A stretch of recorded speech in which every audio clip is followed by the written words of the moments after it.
This is our final episode of our 2025 position grades. We are, of course, talking special teams, everybody's favorite position. No, we're just kidding. This is going to be a short episode.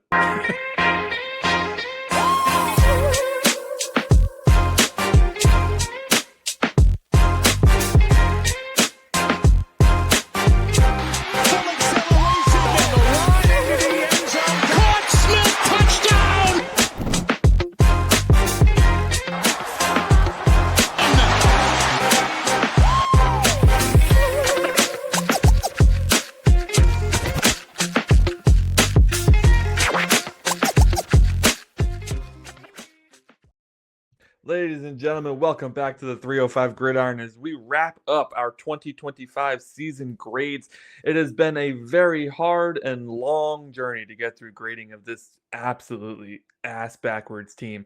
But we are here to talk special teams because they're the only unit in this group that actually performed and did their job.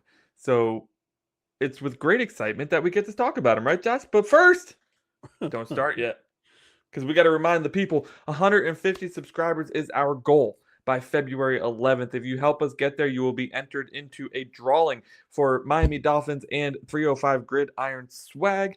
So hit the subscribe button. It's absolutely free, and you could win something that you could wear for the rest of your life.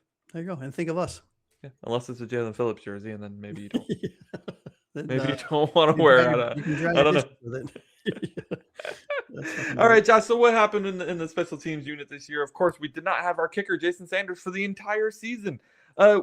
Which was absolutely mind-blowing to me because we didn't sign a kicker until like the night before week 1. And then when we did sign him, we signed him to the practice squad, which made me think, well, Jason Sanders must be like well on his way back, right? He's going to be back in week 2. We got his practice squad kicker. His name is Riley Patterson. Nobody's ever fucking heard of him before because who follows all the kickers around?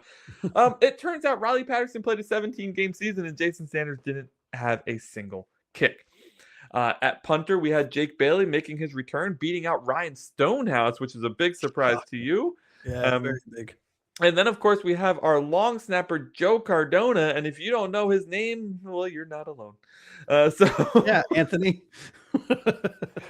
Jokingly, I put my grade as who when Josh puts his name on the sheet. Of course, he doesn't know my grade, so now this is revealing to him that I put who initially. So, listen.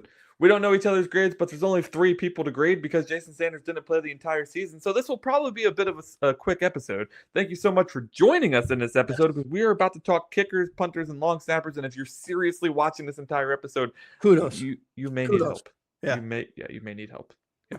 All right, let's start with the long snapper because that's what everyone is excited about. Joe Cardona. I don't know anything about him, so you kick off. Yeah, I don't know anything about his stats other than he's 33 years old. He's 6'2". He's 241 pounds out of Navy. Wow.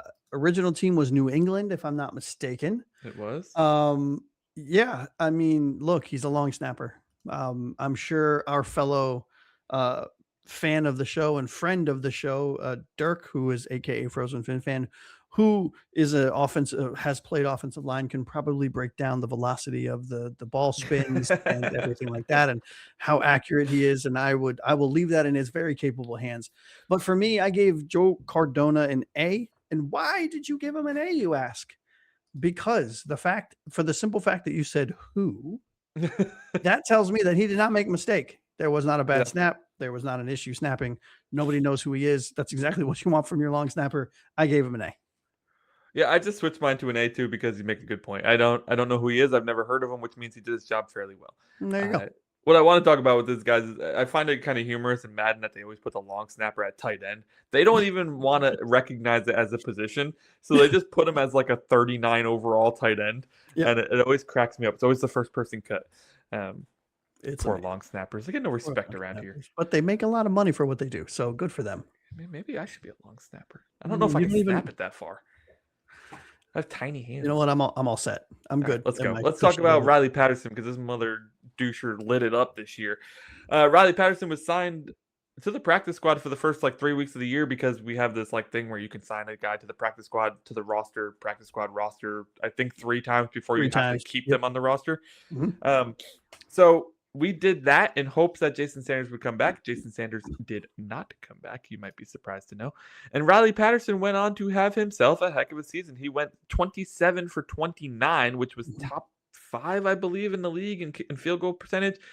He had a long of 54. He went 3 for 4 on 50-plus yardage, by the way, which is something we were worried about with him. Very much so. And he only missed 1 extra point. I think that's a pretty good season. What say you?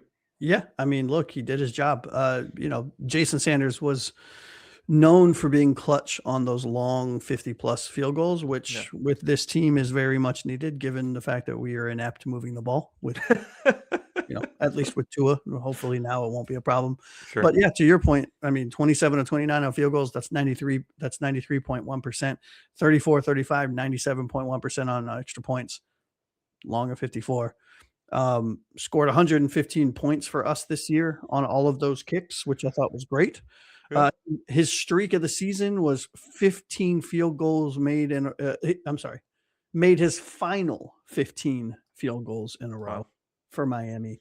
I think he filled in very admirably for Jason Sanders, who was a fan favorite. I gave him an A as well. Amazingly, this is like his 2021 was his first season. He's played for a lot of teams. I was going to say it's like his 10th season. It's not. No, he's 26. Yeah. He 2021 he played 7 games for Detroit. He played all 17 for Jacksonville in 2022, by the way. Went 30 for 35. I don't know what's in the future for Riley Patterson. I don't know if this new regime will look to move on from Sanders' hefty kicker contract and keep Patterson on. I'm not that excited I'm not that excited about it, and I don't really care. Yeah, same. And you were a soccer player, and you don't care. No, I don't care. What did you I gave him an A. Yeah. Okay, perfect. Excellent. I gave him an A. I thought he had a really good season. So these are so far your first 2 A's, the long snapper and the place kicker. Well, that's outstanding. Let's not talk about it. I think I had other A's. On the entire season of every single player on this team, you did not give another A. I had to have had another A. I did. I had Achane and Brewer. I gave A's. Oh, right. Okay. And Chubb. And then that's it. And then a bunch of special teams people. That's outstanding. If that doesn't scream mediocrity, I don't know what does. All right, let's talk about Jake Bailey, the final player on our special teams unit. And then we'll talk a little bit about the coverage unit, I think, to give them a bit of a shout. They weren't very good, so I don't know if they want it.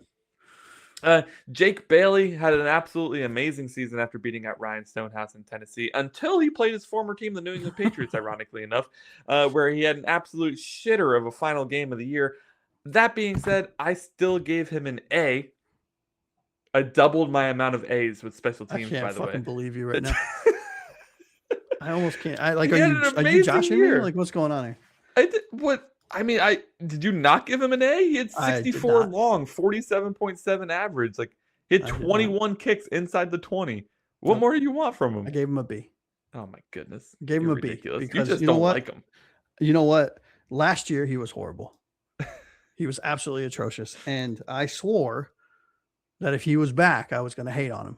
And I hated the fact that I couldn't hate on him most of the year until he shanked 2 punts in a row, 1 for 23 yards and 1 for 38 yards. So that brought me all the way back. He would have had an A had he have finished strong.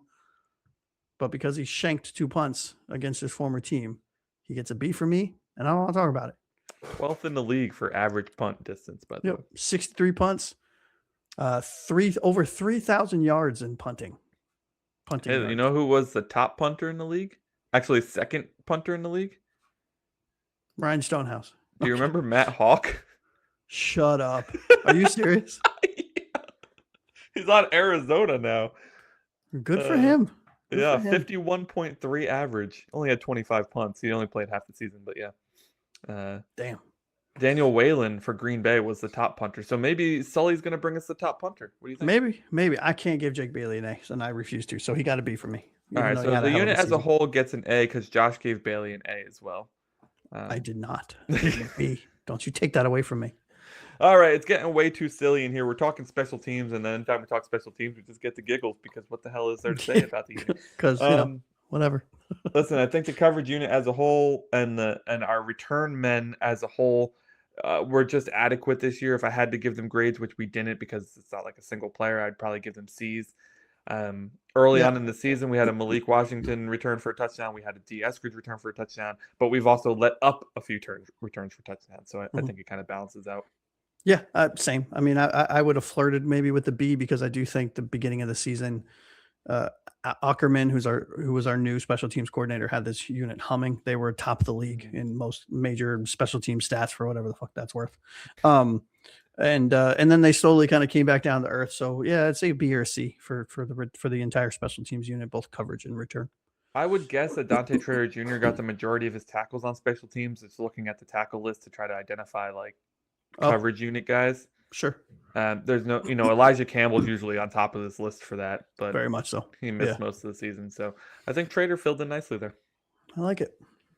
And there you go. In case you wanted long snapper, kicker, and punter stats and conversations, you're very welcome. Seriously, if you're still watching this episode, we love you so much. Thank you for watching. This has been the 305 Gridiron special teams grades, position grades for the 2025 Miami Dolphins season. And that'll wrap up our positional grades. The next time you see us, we will likely be talking about something completely related to the 2026 season because the 2025 season is now in the past as it is for the 305 Gridiron. All right, for Josh, a.k.a. Aqua Ace, all the way to my left over here, I'm Anthony Pinzone. This has been the 305 Gridiron. Thank you so much for watching. And until next time, fins up, baby.